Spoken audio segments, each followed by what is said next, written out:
In the midst of every trouble, there are always glimmers of hope.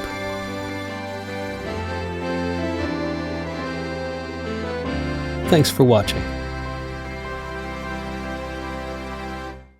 All right, so take those off.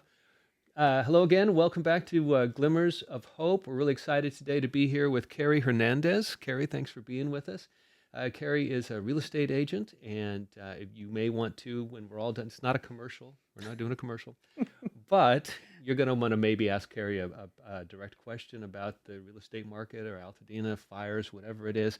Her website is carrie.com, but Carrie is spelled, get ready, Cariy. Cariy.com. That's easy, Carrie. So, Carrie, before we talk about the fire and all that, which we're really here to say, but tell us a little bit about yourself. On your website, you say house plus love equals home, okay? When you think about your own house, before the fire, who's there with you? Tell me about the house plus love equals home in your world. Tell us about yourself. Well, a house is just a house until you live in it and create memories, and then it becomes a home. And we were fortunate that even though we lost our home, the home the kids were raised in that we kept survived the fire. That was closer to JPL, and thankfully that area survived the fire. I think if that one burnt down, I probably would have been much more emotional about this whole thing. Yeah, I mean, I see people attach themselves to homes and in such, it's funny to have somebody walk through a home and go, oh, this is it. Like, even if it's not anything on their list, people will tell me this is what we need. And then they'll walk into a home and they have to have that architecture or that view or Right. that lot. And everything else goes out the window because they just fell in love with this certain aspect of the home. And it's fun to walk people through that process. Yeah. Go back. You said a minute ago. You had multiple homes. You only you lost your home.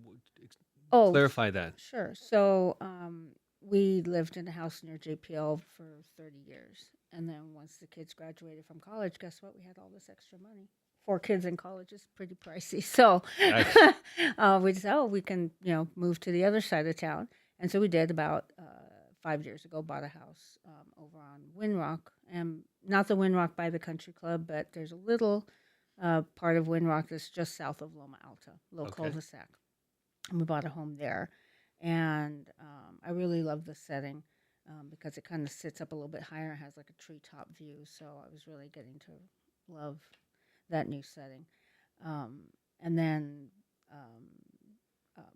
my children are older, so they were lucky enough to get their foot in the door back in 22. They both bought, 2 of my children, one bought on Arwen, and another one bought on Palm. And then my son, luckily enough, was able to buy another house for investment on Callecita, and that one is the only house that survived. Yeah, I mean, of the 3. Of those 3, yeah. right. And the garage burnt down, but that house survived. Okay, wow. Okay, so that sets the stage a little bit. So let's go back then, if you can, back to January 7th. Okay, I know what I was doing. And you've lived in the area for 30 years. Oh, easily. Yeah. Okay. No, I grew up in Pasadena. There you go. Well, so you know what I know, and they've all heard that, that the pattern is we have a big windstorm. You're going to lose the power for a little while. It's going to be okay. Just go out to dinner and come back. It's going to come back late tonight. Oh, there's a fire in the hill over there. Okay, they're taking care of the fire. We all know that. Right. But this time was not that time.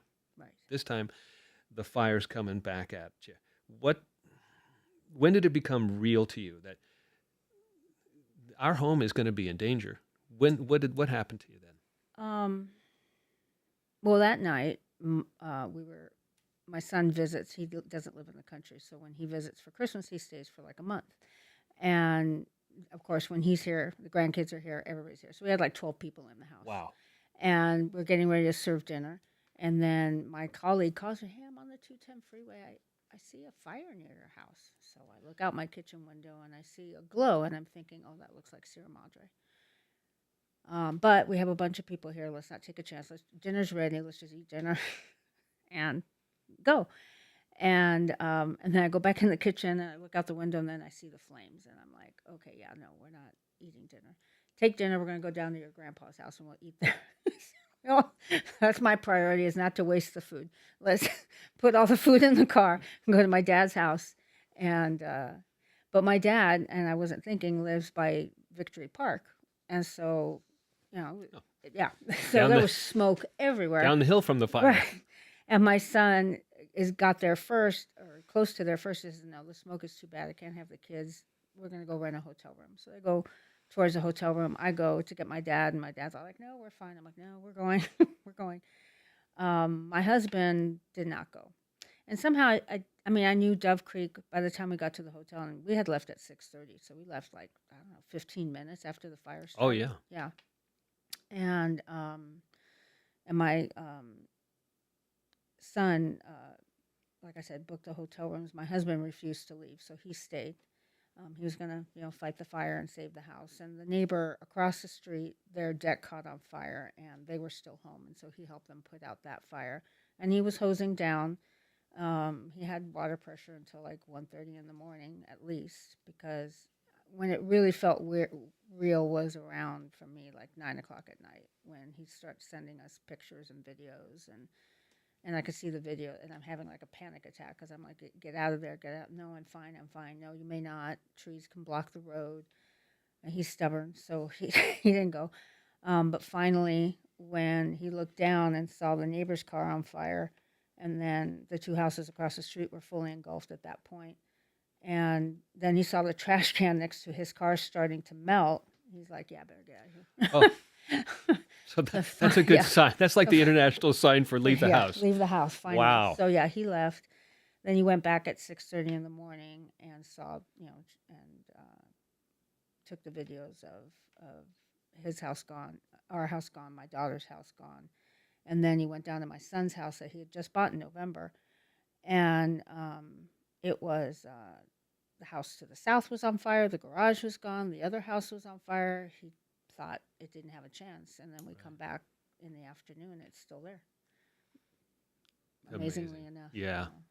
So if you can, and I know, I mean, it's been 9 months, but look, I know, okay? We drive through Altadena between here and my mother-in-law's home, and my wife still tears up. It's still strange. But if you can go back, can you tell us a little bit about how you were feeling, what you are going through? I don't know. I think I was just stunned. I'm not very emotional. Oh, I'm not very emotional, in the sense that I do. I mean, the part that makes me cry, and it'll probably make me cry now, is all the help we got after the fire. Sorry, see, every time. That's the only thing that breaks me up, is how many people came out of the woodwork and gave their help and their support during this time. That was the part that touched me the most. Right. Yeah. Well, that's what this show is about. Mm-hmm. Okay. This show is about that. You're gonna do it Yeah, to, I you're can't gonna do it to me. Thanks, dude. Here, I have a handkerchief. That's what the show is about. We all went through something. We have this collective trauma, and it's traumatizing. Okay, and people have, in my life, people rose up to participate. To, what can we do for you? How can we help? Mm-hmm. College friends of my wife's, our children expressed talents that we hadn't really thought of. I'm here to do this for you, Dad. We'll take care of this. Our kids were calling in and everything. So, yeah, that's pretty amazing. But you have a special place at least in the history of this show, that you're not just a homeowner, you're also a home seller. You're in the market. Okay, so in the aftermath of the fire, I want to read it how I wrote it down here. In the weeks after the fire, smoke is clearing, And now the paperwork starts. You're not just a survivor. You're also the real estate person that people are calling, and they're asking, what do I do? How can you grieve your own loss and at the same time guide other people? I'm assuming that people were calling you for advice. What do we do? Yeah, a lot of people actually, since I door knock Altadena quite extensively, a lot of people that I had met door knocking reached out.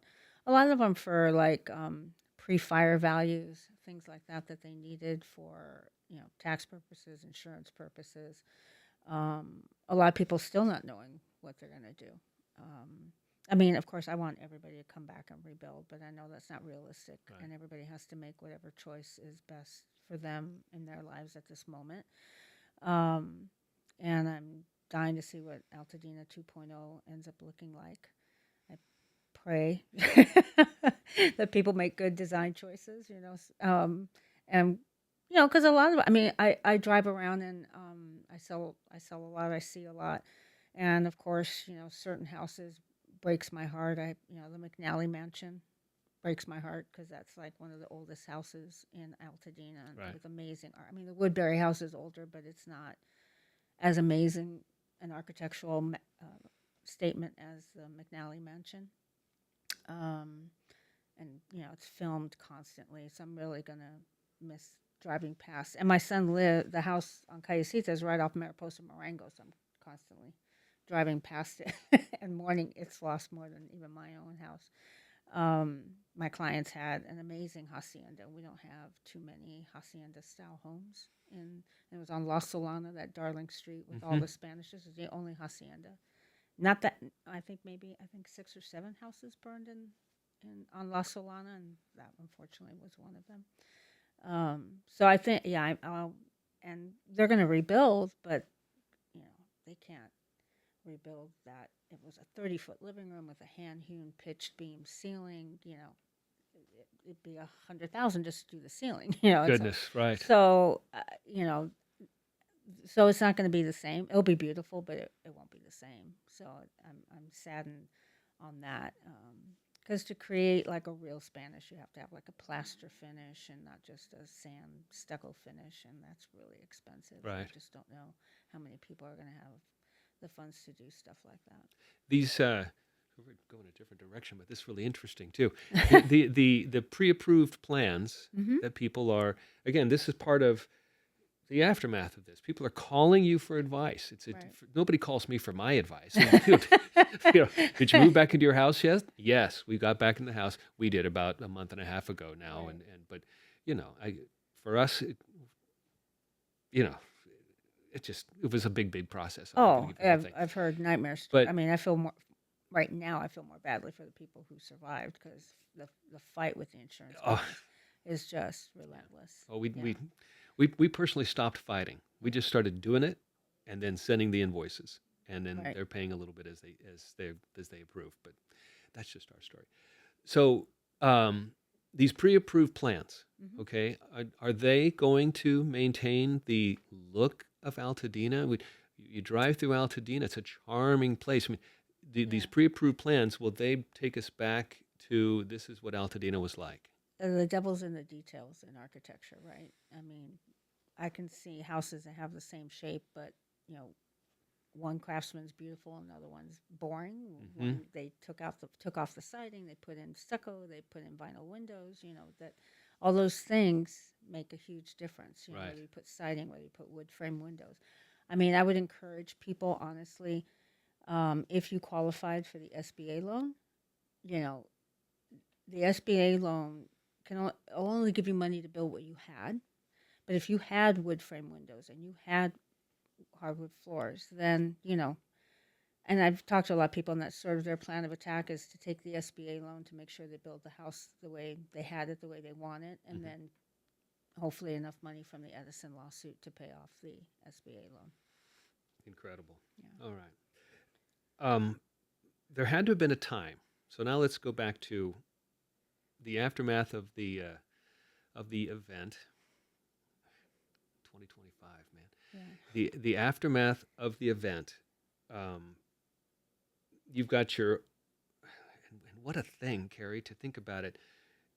It would have been enough to just have your home gone, Right. but your daughters as well, Mm-hmm. your sons as well. Okay, Garage. the garage. Okay, and then you're involved in the community because real estate people are. Every real estate person I know is involved in the community. They've got close friends. They build relationships. It's just your. It's just who you are and how you function. Was there a time where you thought, I I can't do this right now. I don't even know what I'm doing for myself. How am I going to advise people? Did that ever go through your mind? No, I honestly, I just like I felt like I had to do something. I can't sit still in general, but when something really bad happens, I really can't sit still. I feel like if I'm doing something, it's better than I can't wallow in the depression feel that I can get because it's just I can't take it. So I have to like start acting, and so I start calling. I went through my whole database and looked up every address on the Eaton Fire map and saw who was damaged, who lost their home. And I just started calling everybody to see how they were doing. And Really? yeah, um, I mean on my database. And then I sent out a mailer. Just I don't know. I just felt like I understand what you're going through. I'm going through it. Right. If there's anything I can do to help, please reach out. And actually, a lot of people reached out, but that's when they wanted the value, what their value of Yeah. their home was before. Yeah. But whatever, however I can help. Now, that's fantastic. So you reached out personally to everybody on your list. Mm-hmm. Were there any conversations that stuck out? Was there anything like this? This I remember this particular phone call. That's a good question. I mean, I've felt badly for my clients who weren't even in town because it was still sort of the holidays, so they weren't even in town, so they weren't even able to get anything out of their house. Absolutely, it Nothing. was fascinating for us. We're driving around, and you could totally see when it happened because people still had their Christmas decorations up. Yeah. Yeah. So I felt really bad for my clients who weren't even able, and I'm very cavalier. I'm like, oh, we're going to be back. It's not going to be a problem. But then I'm like, you know what? At least let me grab the pictures that aren't digitized, the older pictures, the family pictures, and so I got those, and didn't take anything else because I thought for sure we'll be back. And me right there, I'm looking at the flames. I still thought we'll be back. It'll be fine. Because that's what we've been taught. Right. For me, we've been up here for about 30 years. Mm-hmm. Okay, my wife grew up in the area. I grew up in Orange County, but every event in my experience has been it's going to be a fire on the other side of the hill, Mm-hmm. and we're going to be back. There'll be some smoke damage. We had a bad one. It was at 97, Trying to remember what somewhere was around that, the there. station fire? Yeah, Yeah. and we evacuated for that one, and it was a little out of the ordinary, but still, nothing like what we experienced, here. So. And hopefully never again. Oh, good. Well, my wife says every 30 years we'll have a big fire. This is the first one that's been in town, but Yeah. every 30 years. And the last one that we can remember that was because our son was a newborn. Mm. So, all right. So there's people that are still looking at ashes right now. Okay, they're looking at confusing paperwork. They're not sure their house is going to be safe. From your experience, what do you say to the person who just feels totally overwhelmed right now? How do you lead them through this situation? People are still making those decisions. Well, I encourage them to go, with the design and build. So all those pre-approved plans. There's a list of them on the LA County website, and it's on my website as well. The link to that. But there's also buildersalliancela.org, and they have like 98 different. They're not necessarily all pre-approved, but 98 different plans. So these are builders that have built these houses in different developments, and they're saying, hey, we'll pick one of these homes, we'll build it on your lot. So there's like 98 different ones to choose from, anywhere from 900 to 3,500 Wow. square feet. Okay. So I would encourage them to start looking at that, and then they can reach out to the builder to get it built, and that way they don't have as many nitpicky things to think about. Yeah, because there's plenty of Oh nitpicky yeah, things to think about. yeah, we have a lot of experience in remodeling, and it's do I want 1/4 inch grout or 1/8 inch? Do Oh, I want the goodness. subway tile? Do I want it beveled? Do I want, you can go on, and those kind of design decisions drive most people Well, over the edge. we've in our experience in our house, we took this opportunity. We had an Right, opportunity, but we took the opportunity to do some construction that we had been putting off. right. And just the trouble that we've had putting in a closet, just it. And I can't imagine. I have a pretty good imagination, but the process of going through the building, the approval, the this, the that, the finishes, and the person you're working, all of those things, just so overwhelming. Um, if someone's torn between rebuilding, selling, moving away, what questions would you ask them? What questions should they be asking themselves? Well, if it wasn't for the fire, I mean, obviously the fire is forced people to make a lot of decisions they haven't wanted to make, they didn't have to make, and I usually go back to, well, if there wasn't a fire, would you still live here? Now that the fire has what is the thing that's keeping you from staying? If you go with all those builders on the builders out, they're reliable builders who have built many homes in California, and um, you really shouldn't have to intervene much. I mean, I've been like the general contractor. My husband and I have our own projects, and then yes, they look at you and they say, "Well, do you want this or do you want this? Do you want this or do you want this?" But if you hire a design build team, it's pretty much one stop shop, and you don't have to worry about making all those little decisions. And that would take a lot of the overwhelming process away, is just not to be as involved in as involved in it as Well, much. should have sent them to our house when we were trying to build that stupid closet because it was not a good experience. Sorry. Okay, Yeah. so the show's called Thank You. Yeah, but that's a great question. If it wasn't for the fire, would you still live here? And the answer is gotta be an overwhelming yes. Yes, and I mean, I see from I talk to most of my clients every building. I do have a couple clients who, they're older, they're in their 80s, and they're not up for it. They're not going to wait. Right. But most of my clients are still rebuilding. And then I go to open house. When I'm at an open house, of course, I see the other side where people are buying instead of rebuilding. But they're still staying in the area. They're just Right. they just don't want to wait or go through the building Oh, process. well, that's Yeah. understood as well. So the show's called Glimmers of Hope. Right. Okay. So people are listening, people are watching. You have a unique perspective from everybody else who sat in that chair. You have a different way of looking at it. You have a different experience. Imagine someone's listening or watching, and they lost their home or their garage, or for us, we were out of our house for 9 months, 8 months. If someone still doesn't have a glimmer of hope, what would you, if you could, what would you say to that person? I mean, I would so want you to stay. I mean, this community is so strong, and this whole event has made it even stronger. I mean, people now know their neighbors in a way they didn't know before. And I think we'll just be a much stronger and better community to live in even than before. No, you know what? I it's very emotional, and that's why we do this, because there's a lot of folks.